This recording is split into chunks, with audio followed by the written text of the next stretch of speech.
Meilleurs vœux de repentance et de conversion. À quoi sert une belle enveloppe si la lettre qu'elle contient est corrompue et illisible?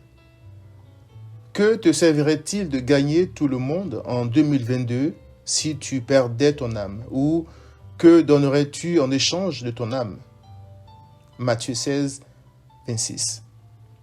Pour mes vœux, donc, je vais laisser le soin à nos amis communs de te présenter les vœux contenant toutes les bontés, comme on dit chez nous, c'est-à-dire santé, prospérité, stabilité, tranquillité, etc.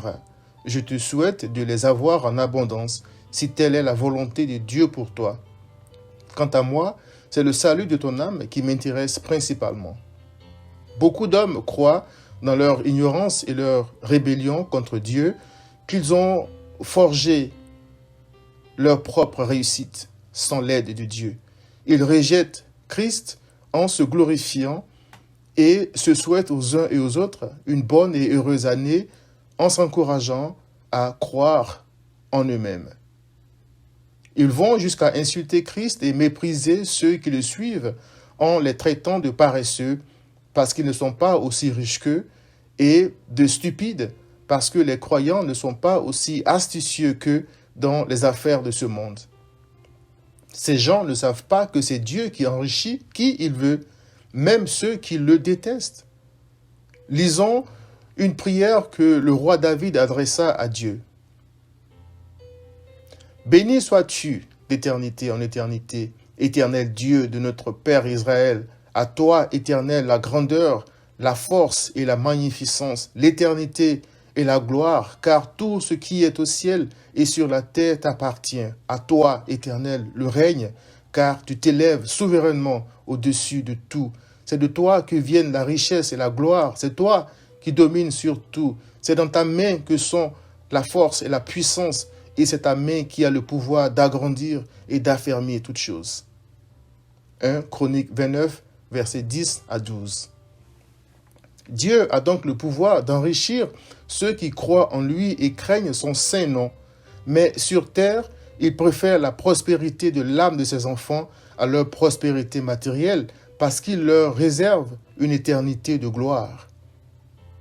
L'apôtre Paul écrit « J'estime que les souffrances du temps présent ne sauraient être comparées à la gloire à venir qui sera révélée pour nous, c'est-à-dire nous qui sommes en Christ. » Romains 8, verset 18.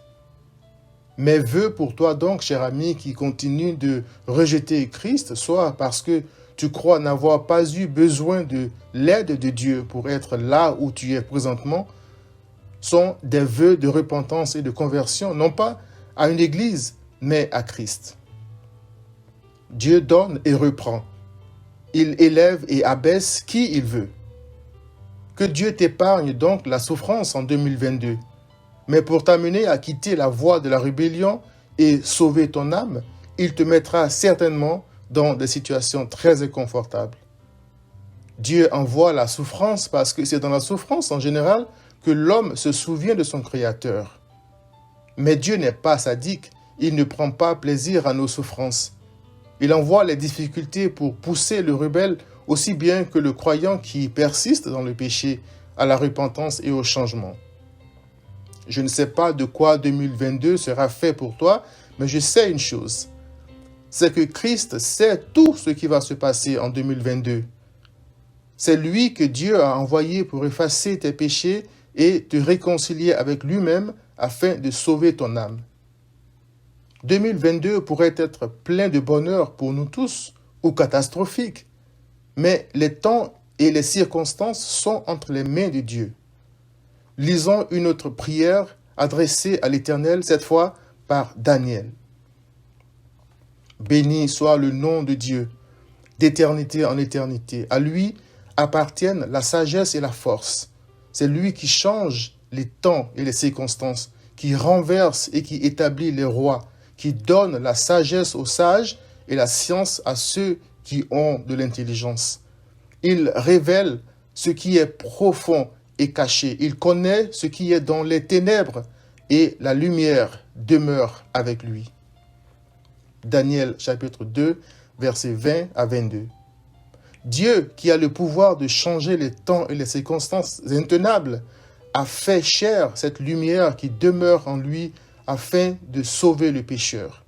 Il est écrit, Jésus leur parla de nouveau et dit, « Je suis la lumière du monde. Celui qui me suit ne marchera pas dans les ténèbres, mais il aura la lumière de la vie. » Jean chapitre 8, verset 12. Dieu qui peut changer les temps et les circonstances pour toi en 2022 et sauver ton âme de la condamnation éternelle, t'appelle à la réconciliation par la foi en Christ.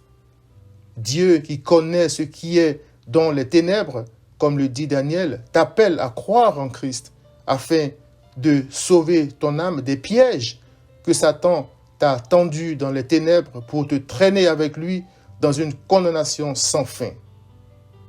Christ est l'amour, la sagesse, la justice, la paix de Dieu pour 2022 et pour l'éternité. Repens-toi et viens à Christ.